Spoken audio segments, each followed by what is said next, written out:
Isi yang ada jalan dari sini kok. Nih, turun nih. Oh. Tadi turun.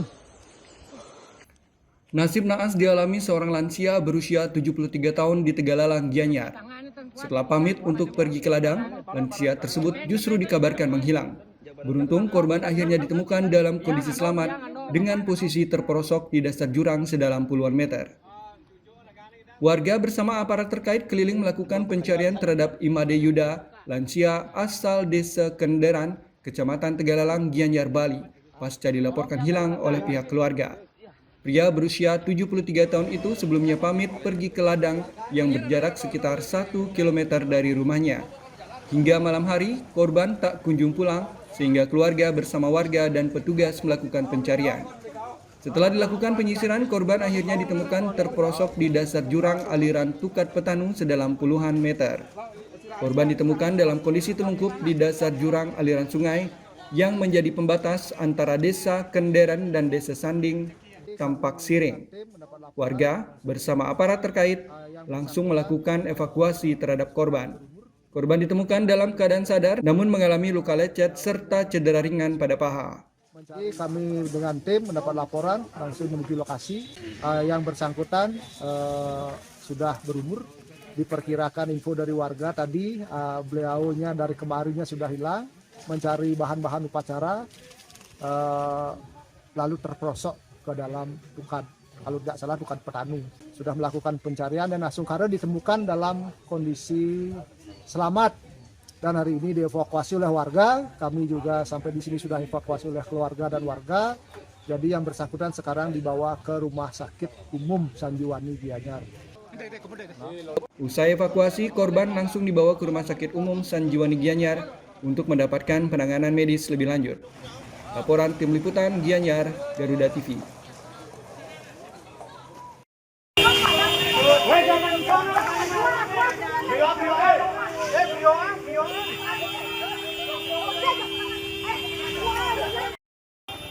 Akibat nekat membakar sampah di samping garasi, satu unit mobil jenis MPV milik warga di Desa Tulikup, Kabupaten Gianyar, ludes terbakar.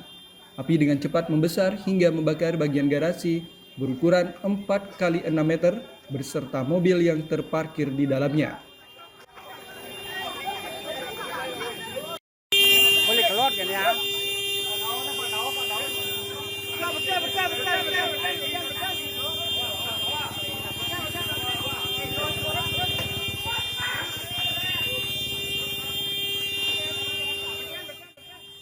Warga di Desa Tulikup, Kabupaten Gianyar dikejutkan dengan kebakaran garasi berukuran 4 x 6 meter milik warga. Api dengan cepat membesar dan melalap satu unit mobil jenis MPV yang sedang terparkir di dalam garasi. Kebakaran diduga berawal saat pemilik rumah membakar sampah di dekat garasi. Api yang semula kecil mendadak membesar dan merembet ke bangunan garasi hingga membakar mobil milik warga. Peristiwa tersebut sempat membuat warga sekitar panik lantaran kobaran api cepat membesar dan nyaris merembet ke bangunan lain di sekitar lokasi. Warga pun berupaya memadamkan api menggunakan peralatan seadanya. Petugas pemadam kebakaran yang tiba di lokasi mengerahkan 2 unit mobil damkar untuk menjinakkan kobaran api.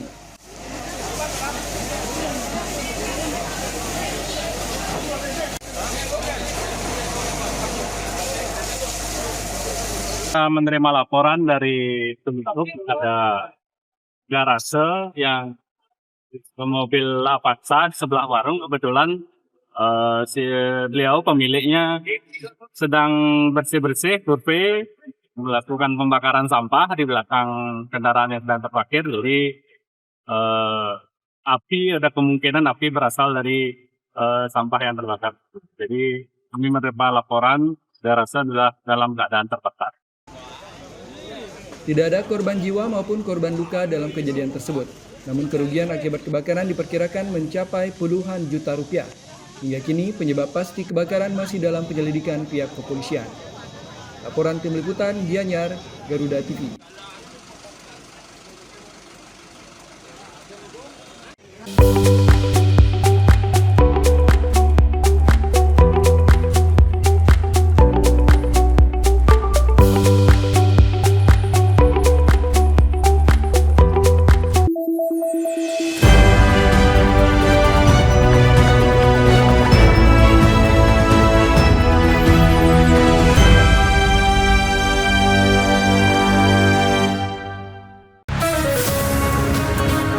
Di tengah perubahan dan dinamika bangsa, ada isu yang memerlukan sebuah solusi.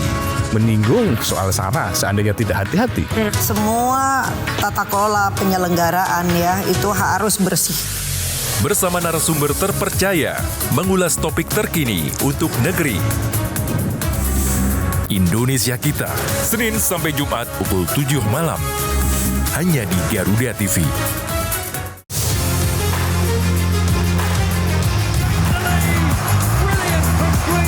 Update terbaru dari dunia olahraga terkini dari nasional dan internasional.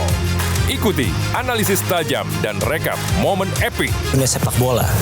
Namun, yang menjadi sorotan utama pada kemudian di sini mungkin Hafner akan tetap. Saksikan Sport 8 setiap hari pukul 11 malam dan 7 pagi hanya di Garuda TV. Sambut pagi Anda dengan informasi terbaru yang tepat dan terpercaya. Sebanyak 1.050 unit hunian sementara telah rampung dibangun sebagai bagian dari upaya percepatan penanganan pasca bencana.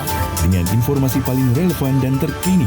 Pembangunan kembali seperti perumahan dan infrastruktur dapat mendorong pertumbuhan ekonomi di daerah. Laporan 8 pagi setiap hari pukul 6 pagi hanya di Garuda TV.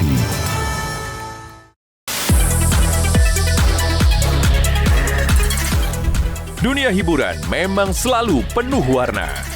Drama panggung yang tak terlupakan hingga cerita cinta yang menghebohkan. Rahasia di balik kesuksesan para selebriti. Elegan intens, suasana lokasi yang kehebohan apa saja yang terjadi saat ini. Saksikan Gosip Panas Selebriti. Hanya di Garuda TV. Kolaborasi teknologi canggih dari darat, laut, hingga udara di medan pertahanan negeri. Pasukan ini terlibat dalam menjaga jalur pelayaran penting dari ancaman teroris atau kelompok kriminal. Semua terangkum dalam informasi dunia militer di garda terdepan. Saksikan Garda Dunia. Hanya di Garuda TV.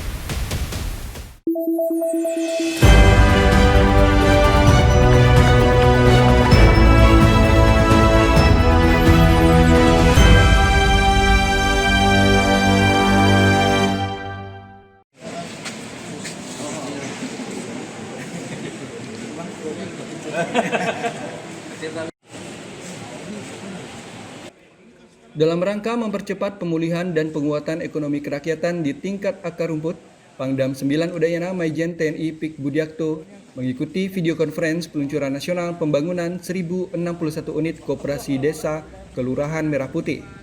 Kegiatan yang dipimpin langsung oleh Presiden Republik Indonesia Prabowo Subianto dari Nganjuk, Jawa Timur, berlangsung secara serentak di seluruh Indonesia, termasuk di wilayah Kodam 9 Udayana. Di wilayah Kodam 9 Udayana yang mencakup Bali, NTB, dan NTT, program Koperasi Desa Kelurahan Merah Putih telah berhasil membangun sebanyak 166 unit. Pembangunan tersebut tersebar di NTT sebanyak 73 unit, NTB 55 unit, dan Bali sebanyak 38 unit. Pangdam 9 Udayana Majen TNI Pik Budiakto mengatakan bahwa tujuan utama pembangunan Koperasi Merah Putih sejalan dengan pasal 33 UUD 1945 mengatur tentang perekonomian nasional dan kesejahteraan sosial dan instruksi Bapak Presiden Prabowo Subianto, yaitu untuk menghidupkan kembali roda ekonomi kerakyatan dari tingkat paling bawah, yakni desa dan kelurahan. Kodam 9 Udayana berkomitmen penuh mendukung keberhasilan program ini. Kehadiran 166 unit koperasi desa Kelurahan Merah Putih dengan kondisi pembangunan sudah mencapai 100% di wilayah Kodam 9 Udayana adalah bukti nyata sinergi TNI dengan pemerintah pusat dan daerah. TNI tidak hanya bertugas menjaga kedaulatan negara, tapi juga membantu mengatasi kesulitan rakyat melalui pemberdayaan ekonomi. Pangdam berharap melalui Koperasi Merah Putih, kesenjangan ekonomi antara kota dan desa dapat berkurang.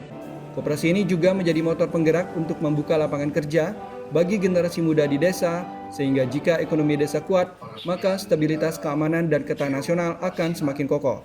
Peluncuran ini sekaligus menandai babak baru dalam upaya kolektif bangsa untuk menguatkan fondasi ekonomi dari desa, dengan TNI sebagai salah satu pilar pendukung utamanya.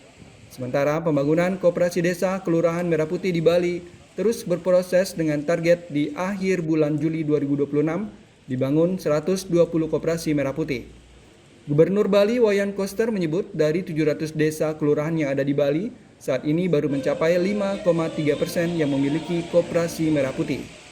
Kita di Bali yang sudah siap adalah sebanyak 38 desa koperasi Merah Putih dan sedang berproses lagi sampai pada akhir bulan Juli itu akan mencapai sebanyak 120 koperasi desa Kelurahan Merah Putih.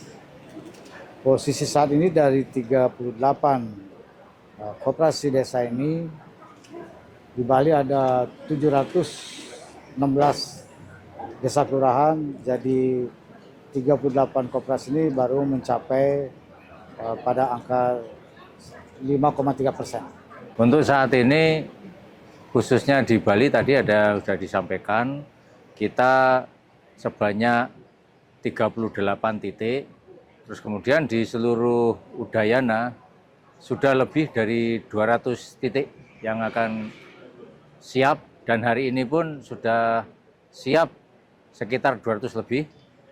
Diharapkan nanti pada akhir bulan Juli bisa mencapai lebih dari 1.500 titik.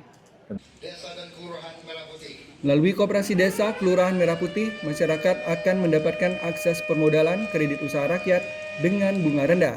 Pemerintah juga menjamin keterjangkauan kebutuhan pokok melalui subsidi yang tepat sasaran. Laporan Tim Liputan Badung, Garuda TV.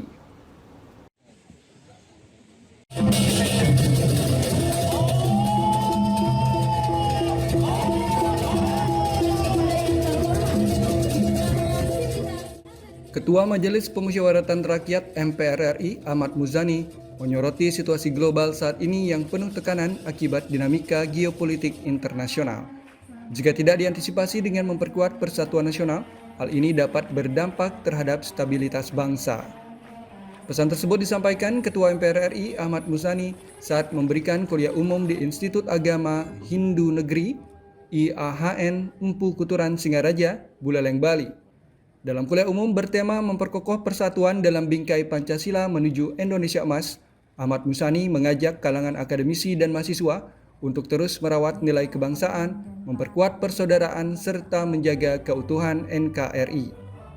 Dalam paparannya, Ahmad Muzani menegaskan bahwa generasi muda memegang peran penting dalam menentukan arah pembangunan nasional di masa depan. Yang tidak kalah penting adalah menyiapkan generasi muda menyongsong Indonesia Emas 2045 saat Indonesia genap berusia 100 tahun.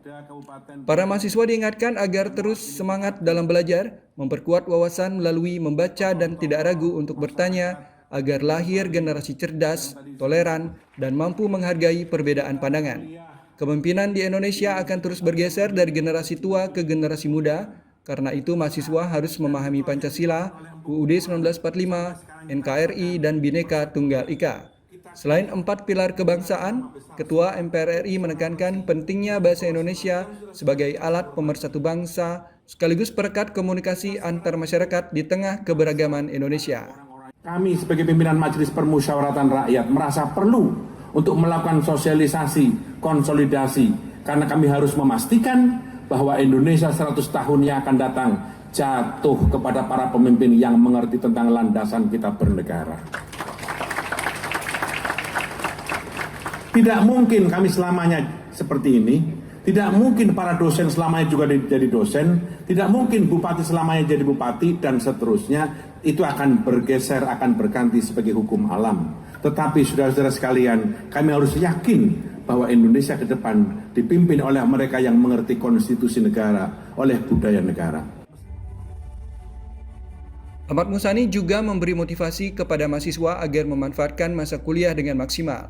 Para mahasiswa bahkan didorong memperluas wawasan di luar bidang akademik yang dipelajari, termasuk mengenai gaya hidup hingga bisnis. Penggunaan teknologi dan telepon genggam juga harus diarahkan untuk hal-hal positif yang dapat meningkatkan keterampilan dan intelektualitas. Pada kuliah umum tersebut juga dirangkaikan dengan penandatanganan prasasti kampus pasca sarjana oleh Ketua MPR RI Ahmad Muzani. Laporan pada Wismaya Buleleng, Garuda TV.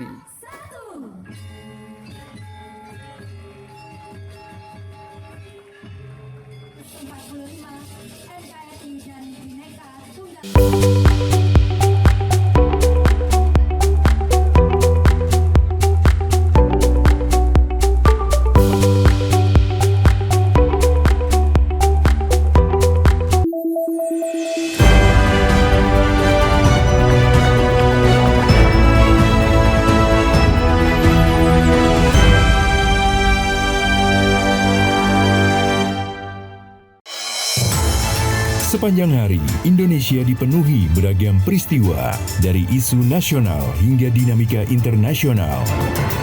Tim SAR gabungan berharap korban segera ditemukan dan dievakuasi dalam kondisi terbaik. Kami hadirkan informasi terkini, akurat dan terpercaya dalam rangkuman berita malam hari Anda, Laporan 8 Malam, setiap hari pukul 10 malam. Hanya di Garuda TV.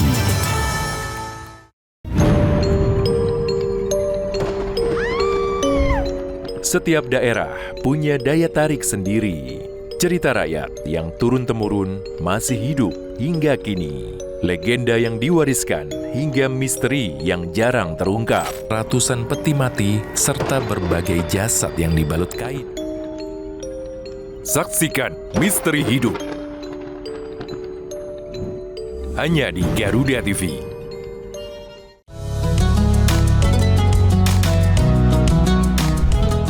Melalui konsep dakwah santai dan edukatif, mengajak pemirsa memahami ajaran Islam melalui pendekatan ringan dan penuh kehangatan. Atau nanti dikabulkannya di akhirat, nggak dikabulkan di sini. Mengapa manusia tetap harus berdoa? Dari perspektif Islam untuk mempererat toleransi di Indonesia, Harmoni Indonesia. Hanya di Garuda TV. Meski hidup penuh keterbatasan, namun mereka tak pernah lelah berbagi kebaikan. Sebab setiap kebaikan pasti akan kembali dalam wujud kebaikan. Hanya seorang pemuda sederhana yang percaya bahwa bahagia tak perlulah mewah. Inilah orang baik, peduli sesama dari hati ke hati. Hanya di Garuda TV.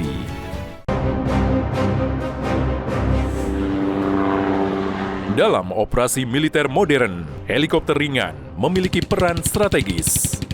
Kemampuannya untuk beroperasi di medan yang sulit hingga mampu bergerak rendah dengan manuver cepat. Didesain untuk menyusup, menyerang, dan menjemput. Seperti apakah si kecil penakluk langit? Saksikan In Militer. Setiap hari pukul 2 siang. Hanya di Garuda TV.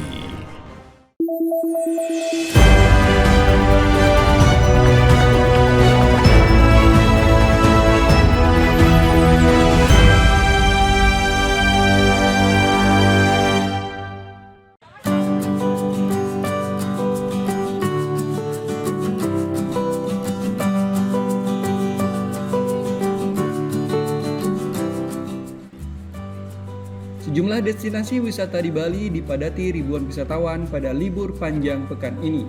Salah satunya kawasan wisata Pantai Kuta di Kabupaten Badung.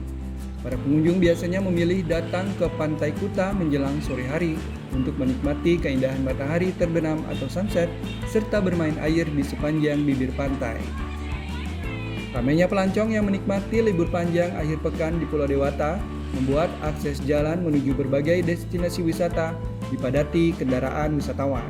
Tidak mengherankan jika kemacetan parah salah satunya terjadi di sepanjang akses jalan menuju kawasan Pantai Kuta, mulai dari Jalan Raya Legian hingga Jalan Pantai Kuta. Sambil menikmati deburan ombak bersama keluarga dan orang-orang tercinta, pengunjung melakukan berbagai aktivitas, mulai dari jalan santai sepanjang jogging track, bermain pasir, berenang, hingga belajar berselancar. Ombak pantai yang tidak terlalu pasang, ditunjang dengan cuaca cerah, serta hembusan angin yang sepoi-sepoi, membuat Pantai Kuta masih menjadi destinasi favorit bagi wisatawan domestik maupun mancanegara yang berlibur di Bali. Menjelang sore hari, kedatangan wisatawan semakin membludak untuk menyaksikan pemandangan matahari terbenam. Memang istimewa ya, rujukan tempat healing lah di sini. Oke, tempat-tempatnya oke semua. Untuk yang saat ini, iya. Baru hari ini baru datang. Kenapa Pak untuk sore hari ini Pak? Mau melihat sunset. Seni mereka untuk lukis-lukisan apa namanya ini patung-patungnya. Iya. Itu yang daripada daerah Indonesia, patung mereka ini, seni mereka itu yang sangat-sangat memikat saya gitu. Gimana Pak memilih Pantai Kuta sore hari ini Pak? Pasti karena bangsa-bangsa asing juga ingin lihat sunset, apalagi kita orang Indonesia gitu. Momen libur panjang juga menjadi berkah bagi pelaku usaha di sekitar pantai. Salah satunya adalah jasa penyewaan papan selancar yang mengalami peningkatan permintaan sewa dari wisatawan domestik. Bang, berkah nggak untuk momen liburan kali ini Bang?